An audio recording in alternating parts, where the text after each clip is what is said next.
Perkenalkan, namaku Liza. Di sini aku akan menceritakan kisah horor yang aku alami sendiri. Aku akan menceritakan kisah sahabatku yang meninggal dunia karena tenggelam. Yang membuat kisah ini menegangkan karena proses pencarian jasad sahabatku ini dengan cara yang berbeda. Karena banyak sekali petunjuk yang datang melalui mimpi. Oke, sebelum kita mulai ceritanya, klik subscribe dan nyalain loncengnya ya. Jadi, aku tinggal di sebuah daerah yang jauh, yaitu Papua. Aku memiliki 3 sahabat yang dari kecil kami selalu bermain bersama. Sahabatku bernama Rita, Rio, dan Dava. Rumah kami saling berdekatan, sehingga kami setiap hari selalu bersama-sama. Dari sebelum sekolah sampai kami lulus SMA, kami berempat selalu bersama. Setiap harinya, kami berempat selalu pergi ke sekolah bersama. Sepulang sekolah, kami bermain sampai sore hari. Dan apabila hari libur telah tiba, kami berempat biasa menghabiskan waktu seharian untuk bermain. Karena tempat tinggalku di daerah perkampungan yang asri, aku dan ketiga sahabatku selalu bermain menghabiskan waktu dengan alam di tanah kelahiranku. Kami biasa bermain petak umpet, memancing sampai mandi di sungai. Sungai di daerahku masih sangat bersih, airnya jernih, sejuk, dan dingin. Suasana di kampungku sangat bisa menghipnotis wisatawan yang datang berkunjung karena keindahan alamnya yang sudah tidak bisa diragukan lagi. Suatu hari kami berempat berencana akan memancing ikan di sungai yang sangat terkenal luas. Arusnya tenang, airnya jernih, dan suasana yang asri. Di sungai tersebut banyak sekali ikan.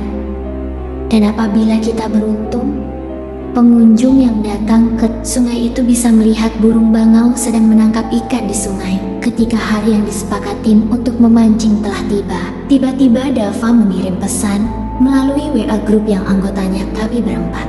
Sorry ya, hari ini aku gak bisa gabung buat mancing. Soalnya ibuku larang aku keluar rumah hari ini. Rio pun membalas WA grup dari Dava. Oke Dav, Rita pun ikut membalas WA grup dengan candaan. Oke Dav, jangan lupa jaga kesehatan biar cepat sembuh. Kalau kamu gak jaga kesehatan, bisa-bisa kamu meninggoy. Kan gak seru. Kalau kamu mati kita mancing cuma bertiga. Mengirim pesan dengan emot ketawa. Kami bertiga tidak mempermasalahkan Dava karena di hari H membatalkan janjinya untuk pergi memancing. Karena memang saat itu kondisi Dava baru pulang dari rumah sakit karena harus diopnam akibat terkena malaria. Akhirnya jam 10 pagi kami bertiga, aku, Rita, dan Rio memutuskan untuk berangkat ke sungai. Jarak dari rumah ke sungai tidak memerlukan waktu yang lama, hanya 15 menit dari rumah dengan berjalan kaki. Dalam perjalanan ke sungai, kami habiskan dengan candaan dan tawa. Sesampai di sungai kami mencari tempat yang teduh untuk memulai memancing. Hari ini agak berbeda dari hari biasanya. Biasanya setelah kami melempar pancing ke sungai tanpa harus menunggu lama, umpan yang kami lempar sudah berhasil menangkap ikan. Tetapi hari ini sudah pukul 3:30 sore. Belum ada satu ekor ikan pun yang berhasil kami tangkap. Padahal di sungai ini banyak sekali ikannya. Sampai akhirnya Rita menyerah karena kelelahan. Guys, aku istirahat dulu ya. Lapar banget nih. Aku mau makan dulu, kata Rita sambil bangkit dari tempat duduknya menuju tenda yang kita buat. Seadanya untuk menaruh bekal yang kita bawa dari rumah. Aku pun menjawab, ayo, aku juga sudah lapar sekali. Ayo Rio, kamu juga sekalian makan. Nanti kita lanjut lagi mancingnya, timpal Rita, mengajak Rio untuk beristirahat. Namun, Rio lebih memilih melanjutkan memancing. Kalian duluan saja, aku masih asik nih. Pada akhirnya, aku dan Rita memutuskan untuk makan berdua. Ketika kami sedang asik makan bekal yang kami bawa dari rumah, sambil bercanda, tiba-tiba aku merasakan ada tangan yang mengelus-elus kepalaku. Sontak aku pun kaget dan menoleh ke belakang. Dan aku pun terkejut karena yang mengelus kepalaku adalah Dava. Sialan kau Dava, bikin kaget saja, kataku. Dava tertawa melihat aku kaget. Wih, enak bener lagi makan di pinggir sungai. Pasti sudah banyak dapat ikan ini, ikan dari Hong Kong. Lihat tuh, ember masih kosong dari tadi kita mancing. Belum ada dapat apa-apa, jawabku karena masih kesal. Karena terkejut Dava datang, tiba-tiba mengelus kepalaku. Rita pun bertanya kepada Dava, "Lova, katanya tadi nggak dikasih keluar sama ibumu?" "Iya nih, aku bosen di rumah sendiri. Tadi ibu pergi ke kebun, jadinya aku susul kalian deh," jawab Dava. Dava memang hanya tinggal berdua saja dengan ibunya. Dava anak tunggal dan ayahnya sudah meninggal dunia sejak Dava duduk di kelas 6 SD. Rio yang melihat Dava datang akhirnya memutuskan untuk bergabung bersama kami. Karena kebetulan Rio juga sudah lelah memancing cukup lama. Tapi belum ada satu ekor pun yang berhasil ditangkap. Tumben sekali sudah berjam-jam. Lepas umpan, belum ada satu ekor pun yang didapat, kata Rio sambil kesal. "Ayo, kamu makan aja dulu yuk, biar ada tenaga lagi buat mincing timpal Rita." "Iya nih, aku juga mau makan. Habis makan kita main yang lain yuk. Kita buat rakit dari batang pohon pisang," ajak Rio kepada kami. Setelah selesai makan dan beristirahat sebentar, kami berempat pun langsung menebang pohon pisang. Untung diambil batangnya membuat rakit. Setelah rakit pun, jadi kami langsung bermain bersama. Rakit yang kita buat segera kita bawa ke sungai. Kami bermain lompat-lompatan dari rakit, terjun ke sungai. Aku dan Rio bertugas memegang rakit agar tidak goyang. Kemudian Rita dan Dava di atas rakit, siap bergiliran untuk melompat. Setelah Rita dan Dava melompat, giliran aku dan Rio yang melompat sedangkan Dava dan Rita memegang rakit. 1, 2, 3. Rita berhitung dan terus melompat ke sungai-sungai sambil tertawa. Dan sekarang giliran Dava yang melompat. Dava pun berhitung sama seperti Rita. Setelah hitungan ketiga, Dava melompat ke sungai. Setelah Dava melompat, tapi dia tidak muncul ke permukaan air. "Dava, ayo cepet naik, aku dan Liza juga ingin melompat, sekarang giliran kami," kata Rio memanggil Dava. Aku pun juga menimpali. "Dava, ayo, nanti keburu maghrib." Beberapa menit telah berlalu. Yang awalnya kami bertiga biasa saja lama rasa panik mulai muncul karena Dava tidak muncul juga dari dalam air. Dengan segera aku, Rio dan Rita segera menyelam mencari Dava. Sebenarnya sungai tempat kita bermain tidak dalam, hanya setinggi dada kami, yang tidak mungkin membuat Dava tenggelam. Setelah kami menyelam mencari Dava, tapi tidak ditemukan. Pada akhirnya azan maghrib pun terdengar. Kami memutuskan untuk pulang dan mencari bantuan ke kampung. Aku dan Rita menuju ke rumah Dava untuk memberitahu ibunya Dava, sedangkan Rio menuju ke rumah kepala desa untuk meminta bantuan untuk mencari Dava di sungai. Sesampai kami di depan rumah Dava, di depan pintu pagar sudah ada Ibu Asih, yaitu Ibu Dava, dengan wajah yang sangat cemas. Begitu Ibu Asih melihat kedatanganku dan Rita, beliau langsung berlari menghampiri kami. "Liza, Rita kalian ada melihat Dava, nak?" Pertanyaan Ibu Asih tidak bisa kujawab. Melihat kepanikannya, aku langsung menangis. Tidak bisa menceritakan apa yang terjadi. Melihatku dan Rita menangis, Ibu Asih menangkap firat buruk tentang anaknya. Beliau ikut menangis, dan badannya pun mulai melemas, dan akhirnya jatuh pingsan. Aku dan Rita yang panik melihat Ibu Asih pingsan. Kami berteriak minta tolong agar ada tetangga yang membantu kami. Kebetulan di saat itu Pak Sumar yang langsung keluar mendengar teriakan aku dan Rita. "Astaga, ada apa ini, nak? Ibu Asih kenapa?" kata Pak Sumar sambil mengangkat Bu Asih masuk ke dalam rumah. Setelah Bu Asih dibaringkan di sofa ruang tamu rumah, kemudian Rita menceritakan semua yang terjadi di sungai sambil menangis. Setelah mendengarkan cerita dari Rita, Pak Sumar dan beberapa warga lainnya bergegas kembali ke sungai untuk mencari Dava. Tidak lupa aku dan Rita pun ikut kembali ke sungai. Sedangkan Ibu Asih ditemani oleh istri dan anak gadis Pak Sumar. Sesampainya kami di sungai, di sana sudah ada Rio. Bapak Kepala Desa dan warga Yamigi lain untuk ikut membantu pencarian Dava. Di sungai ramai sekali warga untuk mencari Dava. Jam sudah menunjukkan pukul 9 malam. Aku, Rita, Rio, dan semua warga masih mencari Dava di sungai. Pada akhirnya Bapak Kepala Desa meminta aku, Rita, dan Rio untuk pulang karena kondisinya kami bertiga masih dalam keadaan basah kuyup. Kami pun pulang diantar dengan beberapa warga dan pencarian Dava tetap terus dilanjutkan. Sesampainya aku di rumah, di depan teras rumahku sudah terlihat ayah dan ibuku mondar-mandir khawatir karena sudah malam aku belum juga pulang. Dan betapa terkejutnya mereka melihatku pulang dengan keadaan basah kuyup. "Apa yang terjadi, Pak?" tanya ayahku pada bapak-bapak yang mengantarku pulang. "Sebaiknya Liza disuruh istirahat dulu, Pak. Nanti bisa masuk angin," jawab salah satu bapak-bapak itu. Ibuku langsung merangkulku, mengajak aku masuk ke dalam rumah untuk ganti baju dan beristirahat. Sedangkan ayahku berbicara dengan warga yang mengantar aku pulang. Di dalam kamar, aku hanya menangis mengingat bagaimana keadaan Dava. Tiba-tiba pintu kamarku diketuk.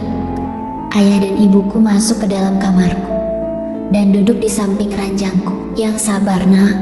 Kita doakan Dava supaya Dava bisa cepat ditemukan dengan keadaan selamat," kata ibuku sambil memelukku. Ayah sudah minta bantuan teman ayah di Basarnas untuk mencari Dava, Nak. "Besok pagi sekali mereka akan mulai pencariannya," sambung ayahku sambil mengelus kepalaku. Ayah dan ibuku seorang tenaga medis. Tidak jarang pula mereka mengikuti kegiatan sosial untuk masyarakat.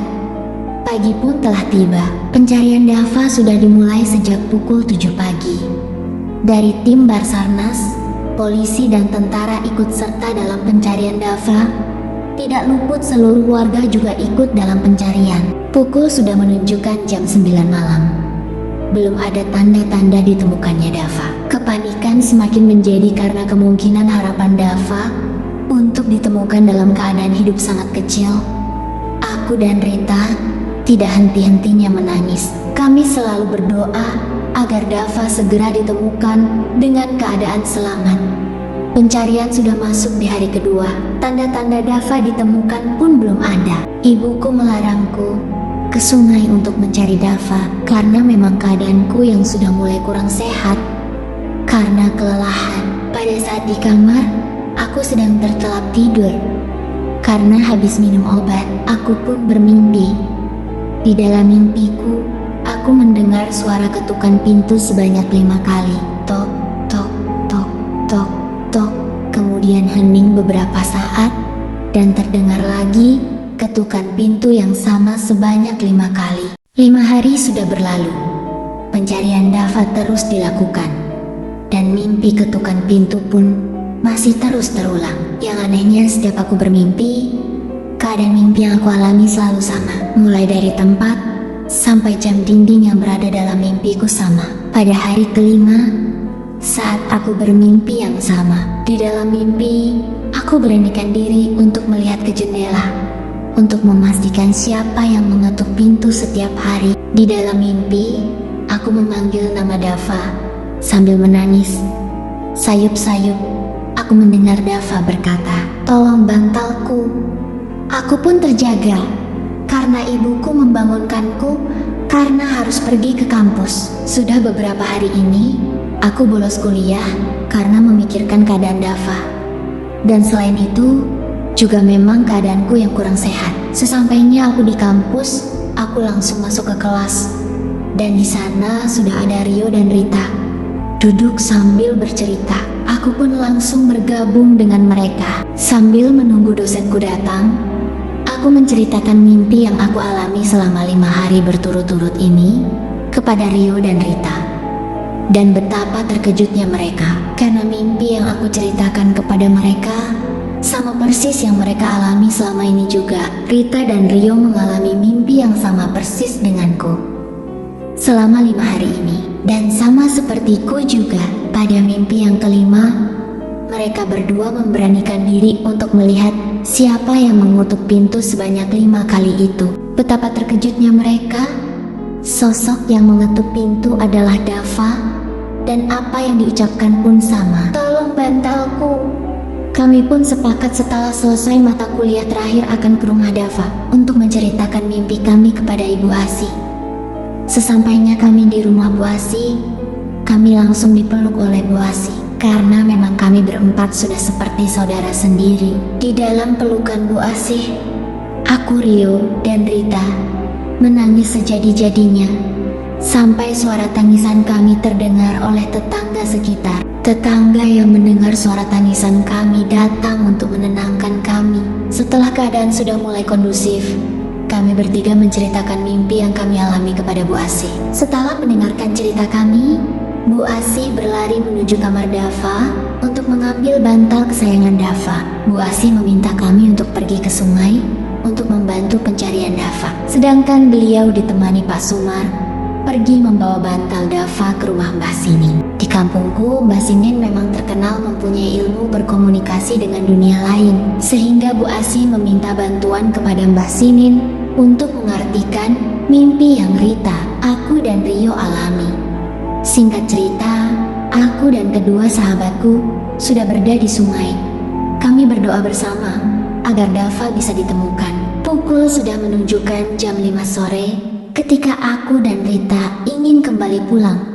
Tiba-tiba Bu Asih datang sambil membawa bantal milik Dava. Katakan, di mana tempat anakku tenggelam terakhir kalinya? Teriak Bu Asih kepada Rio sambil mendorong-dorong tubuh Rio. Pak Sumar berusaha menenangkan Bu Asih. Bu, tenang dulu, biar saya saja yang menjelaskannya. Bu Asih pun menyerahkan bantal milik Dava ke Pak Sumar. Sedangkan Bu Asih dibawa ke posko untuk menenangkan diri. Begini nak, tadi Mbah Sinin meminta bantal Dava diletakkan di tempat terakhir Dava tenggelam. Kata Pak Sumar menyampaikan pesan Mbah Sinin. Akhirnya Rio dan Pak Sumar berjalan menuju sungai, di mana tempat terakhir kali Dava melompat dari rakit. Begitu sampai di tempat tujuan, Pak Sumar meletakkan bantal milik Dava di atas air. Betapa terkejutnya warga yang melihat begitu bantal diletakkan di atas air. Bantal tersebut langsung tenggelam seperti tersedot ke dalam air. Setelah bantal itu tenggelam, muncul gelembung dari dalam air. Beberapa warga yang ada di dalam sungai mulai menyingkir karena gelembung yang keluar dari dalam sungai mulai banyak. Dan tiba-tiba, jasad Dava perlahan-lahan muncul ke permukaan sungai. Betapa terkejutnya kami dan para warga yang menyaksikan hal tersebut. Jasad Dava muncul dengan keadaan utuh dan tidak berbau, padahal sudah berada 5 hari di dalam air sungai. Akhirnya jasad Dava dievakuasi